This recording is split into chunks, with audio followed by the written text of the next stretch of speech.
Assalamualaikum warahmatullahi wabarakatuh. Perkenalkan, nama saya Afrizal Zidan Pradiawanda, NIM akhir 72. Di sini saya akan mempresentasikan pokok bahasan dari tugas akhir semester saya, yaitu mengenai keselamatan di laboratorium, mata kuliah pengelolaan laboratorium dengan dosen pengampu Ibu Feni Widianti, MPD. Baik, mengenai keselamatan dan keamanan kerja di laboratorium memerlukan perhatian khusus karena tingginya tingkat kecelakaan yang berpotensi terjadi di laboratorium. Keselamatan kerja didefinisikan sebagai tindakan pencegahan kecelakaan terhadap manusia, lalu alat-alat yang digunakan dalam penelitian, kerusakan bahan, lingkungan, dan lain-lain.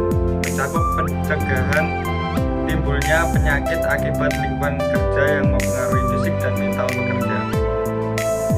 Ada tiga dasar keamanan di laboratorium. Yang pertama yaitu SDM yang terlatih, yang kedua keamanan fisik dan arsitektur, dan yang ketiga adalah keamanan elektronik.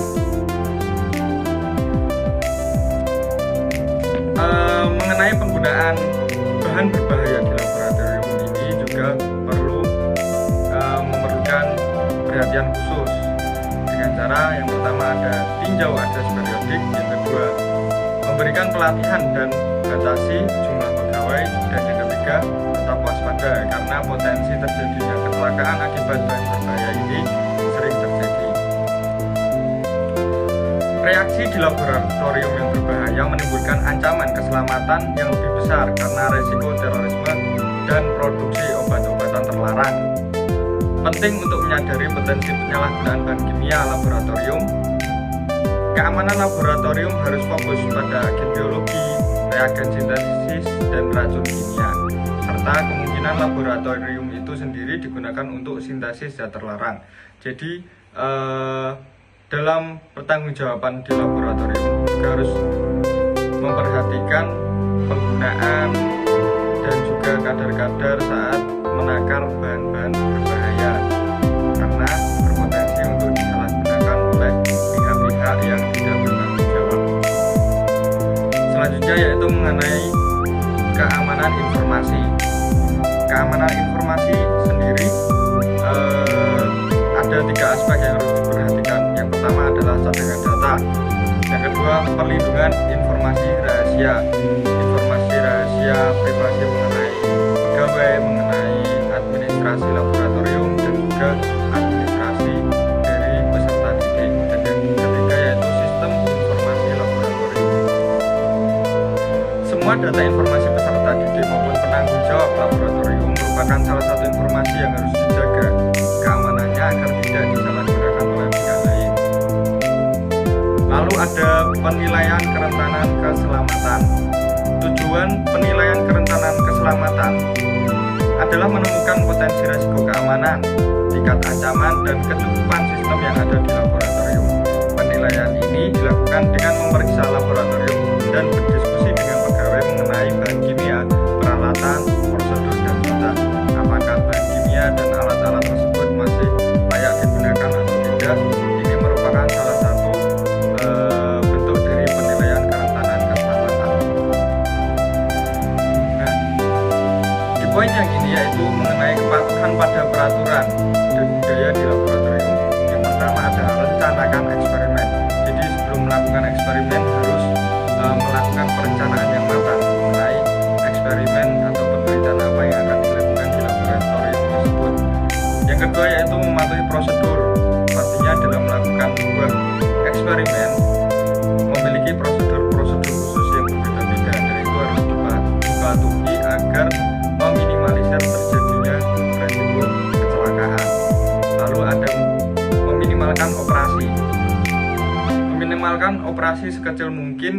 Yang pertama untuk menghemat biaya, yang kedua juga untuk mengurangi potensinya limbah yang menumpuk. Lalu ada asumsikan beracun. Jadi bahan-bahan yang beracun ataupun zat-zat yang berbahaya itu harus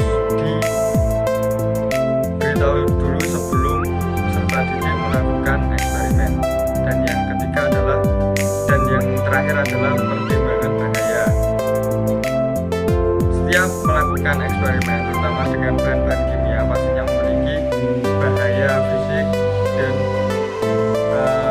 itu juga sering terjadi dalam sebuah penelitian, jadi harus dipertimbangkan secara matang. Selanjutnya yaitu mengenai peraturan keamanan di laboratorium. Yang pertama, menggunakan pakaian pribadi yang menutupi tubuh seluruhnya, jangan menggunakan kaos, jangan menggunakan baju pendek, menggunakan jas laboratorium, terus jasnya itu diganti. Yang selanjutnya, memakai sepatu yang kuat, hindari menggunakan sandal dan sepatu berlubang.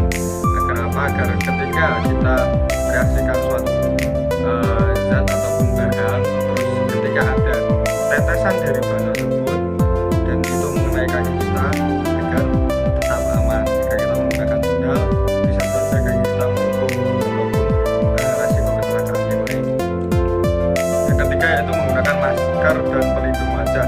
Ini penting sekali saat mereaksikan bahan-bahan kimia, pastinya akan menimbulkan asap.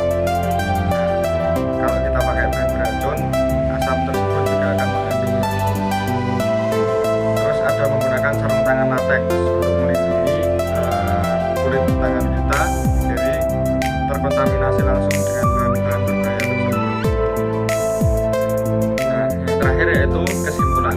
Kesimpulannya, keselamatan di laboratorium sebenarnya cukup mudah, namun kecerobohan dan kurangnya prosedur yang kuat menjadikan pengguna laboratorium kurang memperhatikan apa yang seharusnya menjadi pokok keamanan di laboratorium. Sekian presentasi yang dapat saya sampaikan.